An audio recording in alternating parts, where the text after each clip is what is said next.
Une conférence débat portant sur la chaîne logistique à l'export pour les produits artisanaux d'art s'est tenue à la SAFEX le 8 novembre en marge de la 19e édition du Salon international de l'artisanat traditionnel.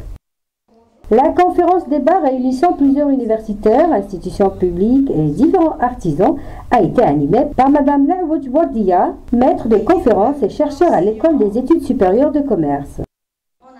Plusieurs problèmes entravant le bon déroulement des activités des artisans ont été soulevés lors de cette rencontre, comme la commercialisation destinée à l'exportation et la problématique de l'approvisionnement en matières premières.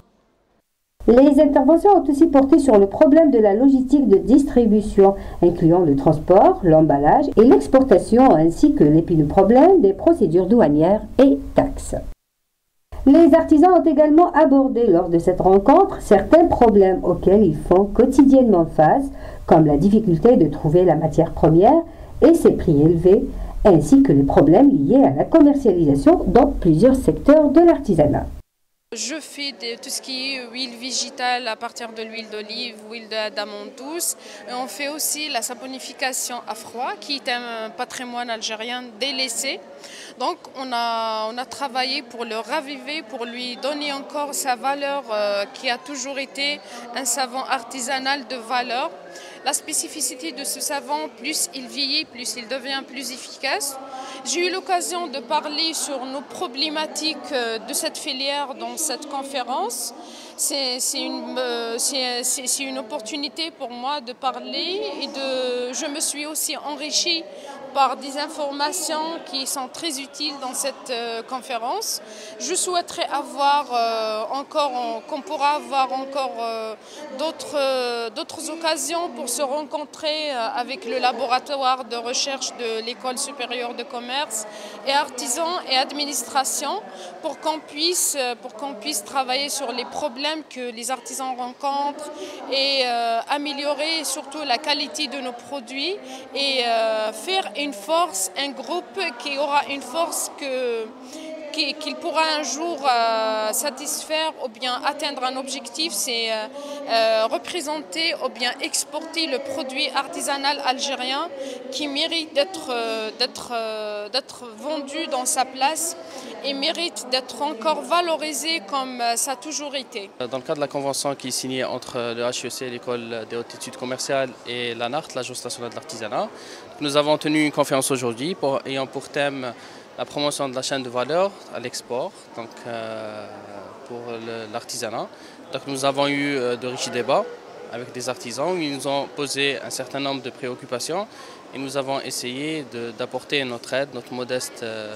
aide pour essayer de leur apporter des solutions envisageables pour l'immédiat pour essayer d'exporter leurs produits. Donc nous avons insisté sur le fait que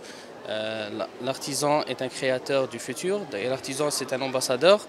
Donc c'est grâce à ces produits qu'on pourra transmettre notre culture et transmettre nos valeurs à l'international. Et pour cela, il y a une batterie de mesures qui doivent accompagner ces artisans pour mener à bien cette mission, qui est l'export de leurs produits à l'international. Nous avons essayé donc de palper un petit peu les problèmes que les artisans rencontrent en matière d'exportation. Avant cela, nous avons parlé un petit peu de l'historique de l'artisanat, puisque nous avons constaté la différence qu'il y a eu pendant toutes ces années, des années 60 aux années 70, aux années 80, donc les années de déclin, ensuite à la relance du secteur de l'artisanat à partir de 2003. Et toutes je dirais les initiatives ou les efforts qui ont été déployés par les autorités et le ministère de la tutelle afin de relancer le secteur de l'artisanat qui reste un secteur très important si on doit parler des secteurs qui vont relier un petit peu les secteurs qui nous rapportent, je dirais, comme le secteur des hydrocarbures ou du gaz. À cet effet, donc, nous avons invité quelques artisans qui nous ont parlé de leurs véritables problèmes, les problèmes qu'ils rencontrent sur terrain, que souvent la tutelle elle-même ignore. Et nous avons entre-temps essayé de créer cette passerelle justement entre l'université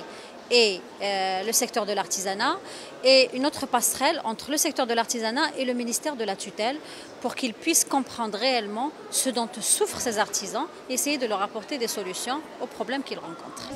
Cette manifestation, si elle a permis à beaucoup d'artisans de faire le point sur les principaux obstacles qui entravent leur profession, a été aussi une occasion pour se renseigner davantage sur les lois douanières en matière d'exportation des œuvres et les procédures à suivre pour la commercialisation de leurs produits.